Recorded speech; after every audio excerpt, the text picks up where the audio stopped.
น้องหลังจากที่เมียนทางในแล้วนะพี่น้องเนาะอ้นออกมาเมียนทางนอกพี่น้องสิโต๊ะสิตังซิ่งกะอ้นเมียนเมื่อคืนนี้แล้วแต่ว่ามันก็ยังมีฝุ่นนะเพราะว่ากะโหลที่เฮาปูนเป็นสีขาวพี่น้องมีฝุ่นแล้วก็ไก่ขึ้นพี่น้องห้อยตีนไก่ถ้าก็ได้เสร็จได้อนามัยอีกนะพี่น้องพื้นกะปีกมึงเมาเต็มอยู่พี่น้องเลยเฮาก็เลยต้องได้ปัดอีกพี่น้องเมียนอีกเนาะพี่น้องสิ่งพี่น้องอันนี้ก็เครื่องของอยู่ในสิ่งข้างในแหละพี่น้องนี่ค่ะอ้นเก็บออกมาอ้นสีล่างพี่น้องจะสักเครื่องพี่น้องสักเครื่องก็โตกับลินแต่เล่าพี่น้องใครจะเล่าแอบเมื่อวานนี่โอ้ยทั้งไห้ทั้งแอบเมื่อวานนี่สิสวยเข่ากระซุกแล้วสิกแล้วเรียบร้อยแล้วสิสวยแล้วเสร็จกินเลยพี่น้องไอ้บัดนี้ยันลูกหิวเข่าแล้วโต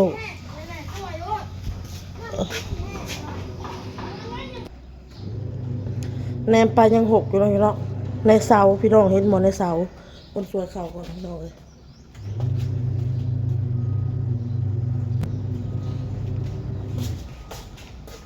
สบายดีพี่น้องมาทุกคนสวยเข่าลงในเข่าสุกเลย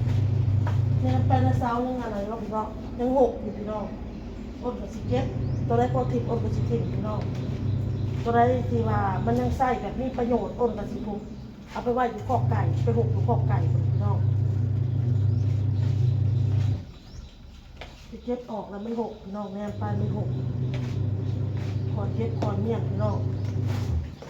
ต้นสุดท้ายคิดให้พี่น้องเบิ่งไปนำเลยพี่น้องเด้อคนตั้งใจเห็นคลิปพี่น้องถ่ายคลิปลงคลิปละลายจะข้าวเบื่ออ้นเด้อพี่น้องเด้อข้าวเบื่ออ้นกับลูกเด้อพี่น้องเด้อ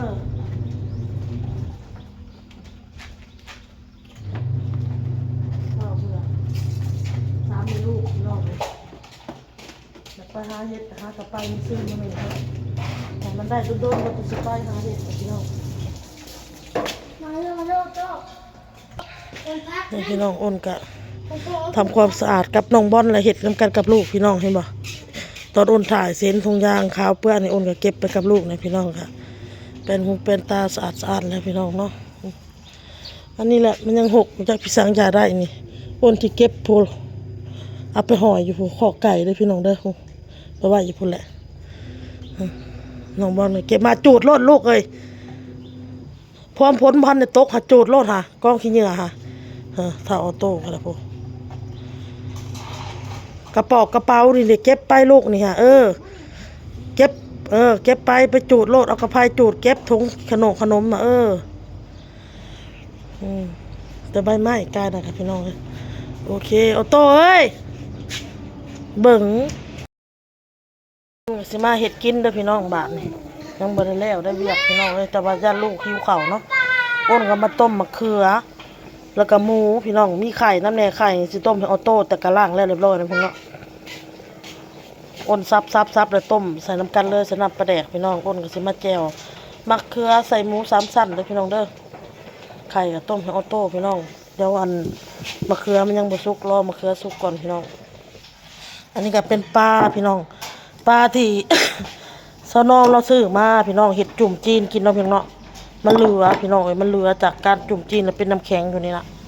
อ้นก็จะไปทำการละลายน้ำแข็งออกก่อนพี่น้องอ้นสิมาแกงใส่พักแป้งนัวด้วยพี่น้องเด้อพักแป้งนัวอ้นเก็บมาแต่เฮือนไม่เท่าน้อยหมดแล้วพี่น้องเลยอ้นก็สิมาแกงใส่พอเป็นถ้วยออเจาะเนาะสดกินกับลูกพี่น้องอันนี้ก็เป็นหน่อไม้ที่แม่จีดเพิ่นเอาให้ตั้งแต่อ้นเมื่อบ้านเลยพี่น้องเล่าว่าหน่อไม้มันบ้านได้จืดคักให้อ้นน่ะต้มอีกพี่น้องเลยเนาะเราบอกให้อ้นต้มอีกอ้นก็สิต้มอีกแค่นึงพี่น้อง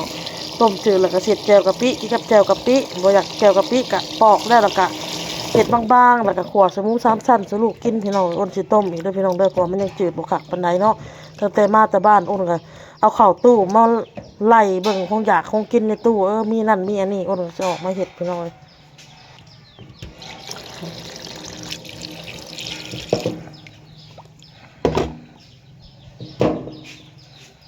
ลูกแต่ว่าหิวข้าวแต่สบายดีนะลูกสบายดีป้าเอาตัวตัวปิดหายเห็ดบ่ได้ก็บ่ได้แล้วก็หายตัวอ้าโต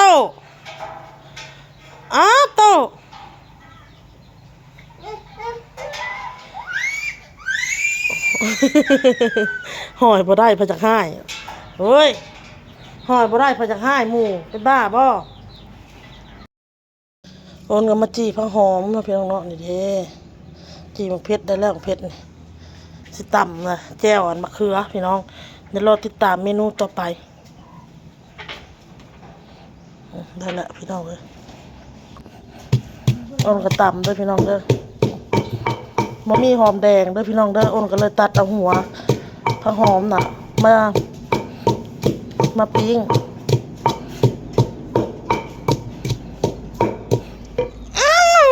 ตะเอ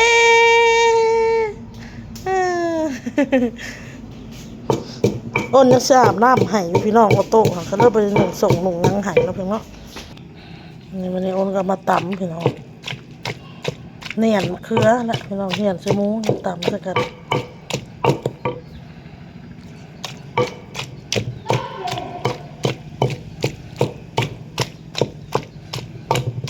ตำให้มันแรกๆซะก่อนพี่น้องแล้วก็จึงสิซอยผักหอมใส่ต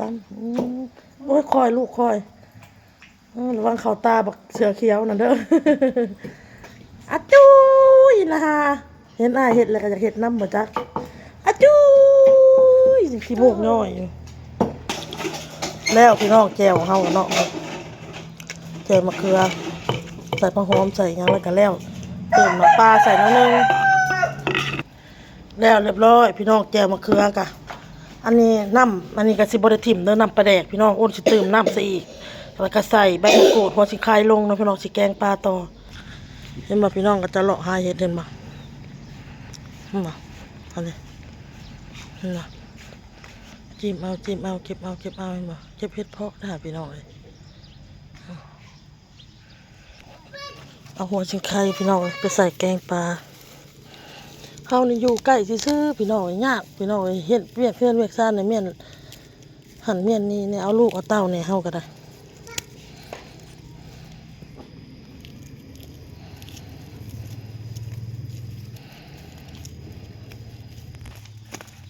ใบมะกรูดพี่น้อง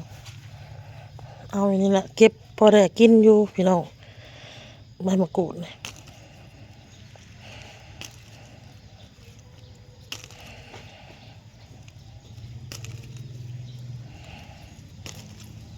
พอละซ้ำนี่เติมน้ำแล้วก็ใส่ใบมะกรูดพี่น้องหัวสิงไข่อ้นก็ยังไม่ได้ใส่เลยปลาแดกพี่น้องเลยเพราะว่าอ้นต้มปลาแดกใส่แล้วนะเพิ่งเนาะแตงนัวก็เอาใส่เลยมีมะเพ็ดเนี่ยซอยใส่มะเพ็ดกับพี่น้องเลย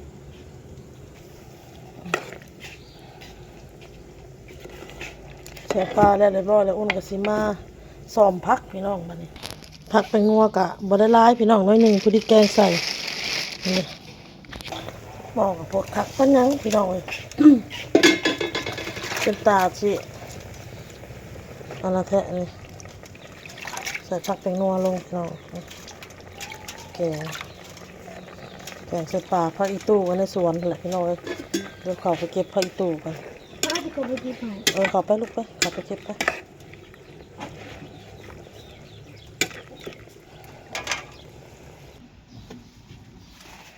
เก็บผักอีตู้พี่น้อง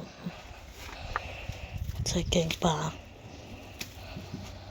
แต่ยอดแก่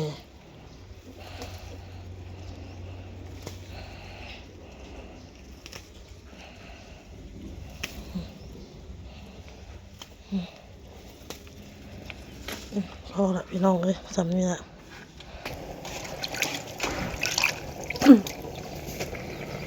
เก็บลงเนื้อเรียบร้อยพี่น้องเลยมาแกงปลาใส่ผักแตงนัวกับข้าวพี่น้องนี่